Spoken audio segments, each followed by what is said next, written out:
From the fundamental instructions for ideal living, the path of the Buddha leads us to the boulevards of light and joy. Here, the mind rises above matter and the material. We are ushered into the appeal of the teachings and the virtues of the awakened one. This is the realm of the Dhammapada, where, in Buddhavagga, it is said that our life is shaped by our mind, and we can take our lives into our own hands, aided by our insights into the joys and sorrows, the causes and effects of thoughts and actions.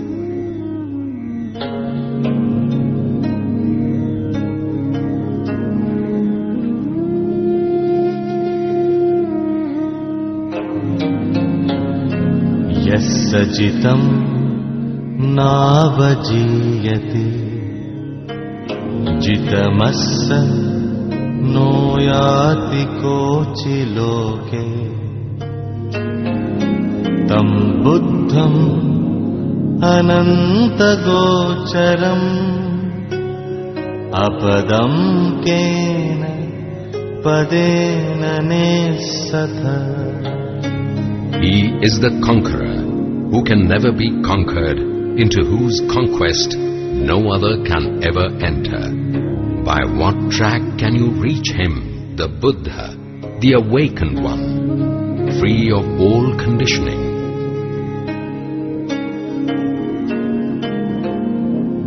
Yassa jalini visattika tanha natti kuhincinetare tam buddham anantagocharam apadam kena padena nesatha. How can you describe him in human language? The Buddha, the awakened one, free from the net of desires and the pollution of passions, free from all conditioning.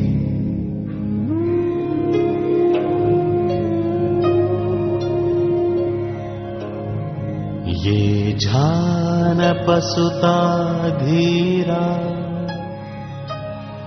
nekham upasame rata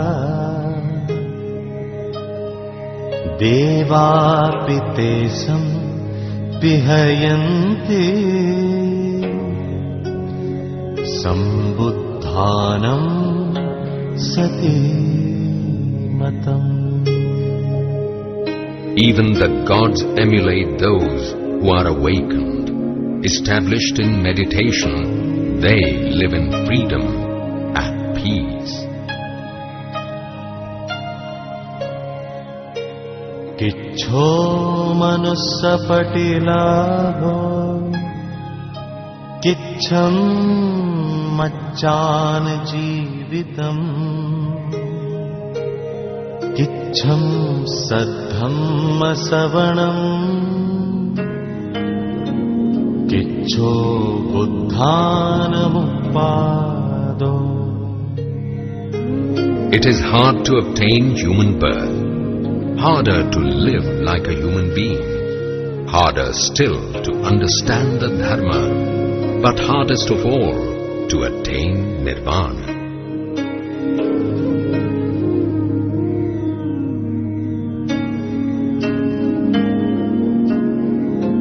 Sabba papassa akaranam kusalassa upasampada sachitta pariyodapanam etam buddhanam sasanam.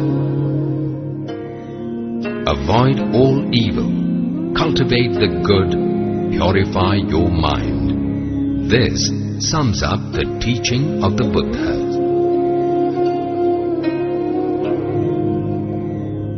Khanti paramam tapo titikha निब्बाणं परमं वदन्ति बुद्धा नहि पब्बजितो परोपघाते समणो होति परं विहेठयन्तो अनोपवादो अनोपघातो पातिमुख्ये च संवरो मत्तञ्जुता च भतस्मिन् पन्तं च शयनासनम् अधिचित्ते च आयोगो एतं बुद्धानं शासनम्. Cultivate the patience that endures and attain nirvana, the highest goal in life.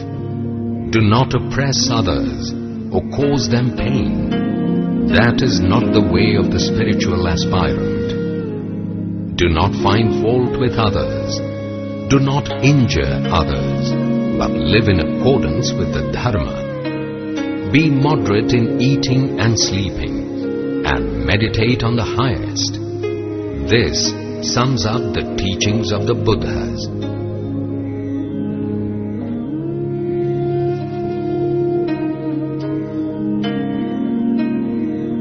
न कहापणवस्येन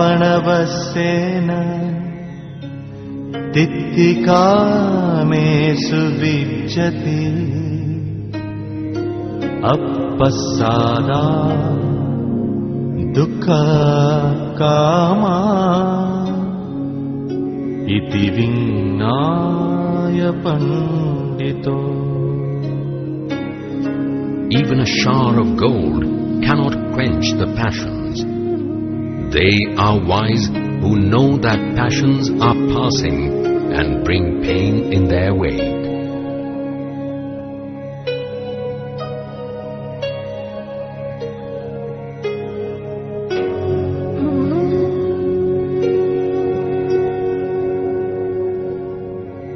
अपि दिव्येषु कामेषु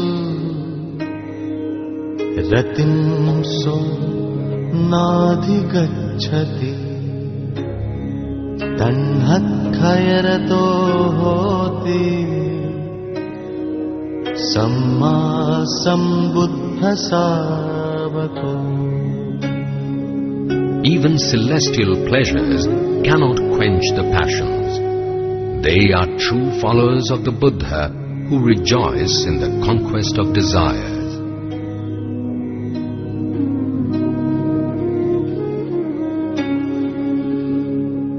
बहुं वे शरणं यन्ति पब्बतानि वनानि च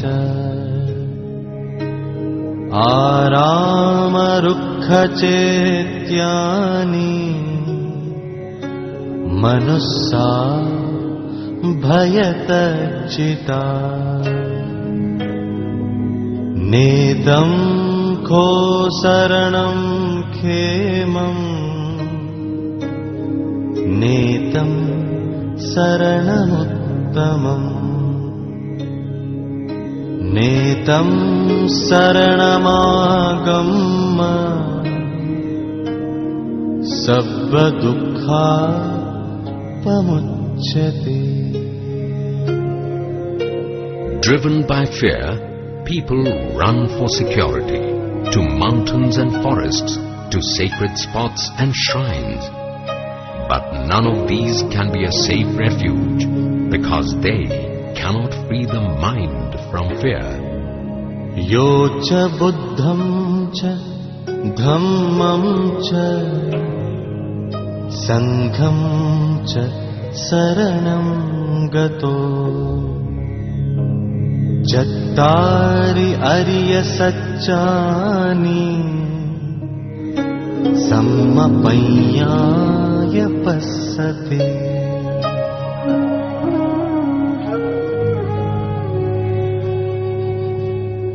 दुःखं दुःख समुत्पादम् दुःखस्य च अतिक्रमम् अरियं चट्ठङ्गिकम् मर्गम् दुःखोपशमगामिनम् एतं को शरणं क्षेमम् एतं शरणमुत्तमम् एतं शरणमागम्य सर्वदुःखापमोच्यते. Take refuge in the Buddha, the Dharma and the Sangha, and you will grasp the four noble truths: suffering, the cause of suffering, the end of suffering, and the noble eightfold path that takes you beyond suffering. That is your refuge, your only refuge. When you reach it, all sorrow falls away.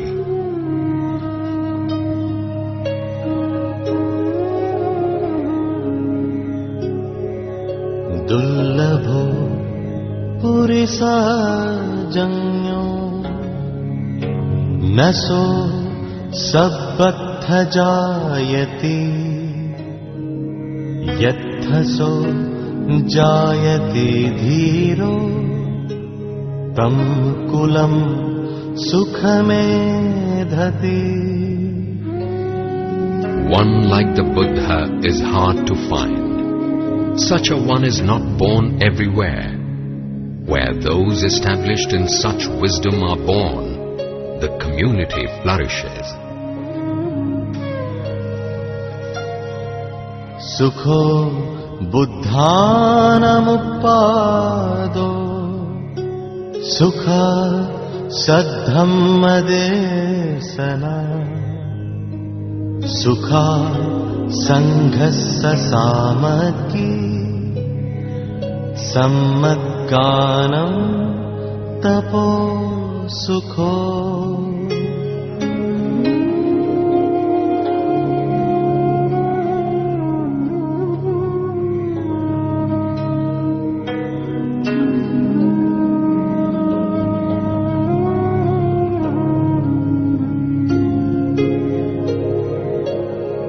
पूजा रहे पूजयतो बुद्धे यदि वसावके पपंच समतिक्कन्ते